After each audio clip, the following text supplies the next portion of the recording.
ID பெண் ஊழியர் சுவாதியை ராம்குமார் கொலை செய்திருக்க மாட்டார் என்றும் இந்த வழக்கில் தங்களுக்கு நியாயம் கிடைக்க வேண்டும் என்றும் ராம்குமாரின் தங்கை தெரிவித்துள்ளார். புதிய தலைமுறைக்கு அவர் அளித்த தனித்த நேர்காணலை பார்க்கலாம். நான் ராம்குமார் தங்கச்சி. அண்ணன் எங்களை ஐஏஎஸ் படிக்கணும், விவோ பெரிய ஆளாக ஆக்கணும்னு ஆசைப்பட்டாங்க. என்ன எக்ஸாம் வந்தாலும் அதை பண்ணி இதை பண்ணி தான் சொல்லுவாங்க. அவங்களும் எனி டைம் புக்கும் கைமாக தான் இருப்பாங்க. அதுக்கப்புறம்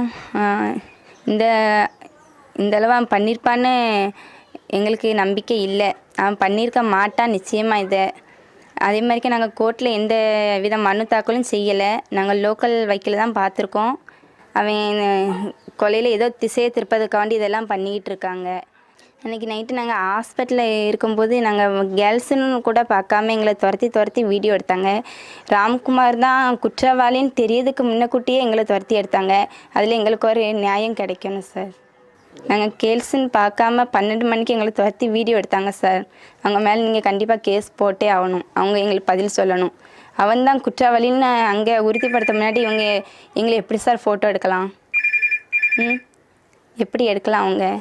அவங்க மேலே நீங்கள் நடவடிக்கை எடுக்கணும், எடுத்தே ஆகணும். இல்லாட்டா நாங்கள் வேறு முடிவு எடுப்போம்.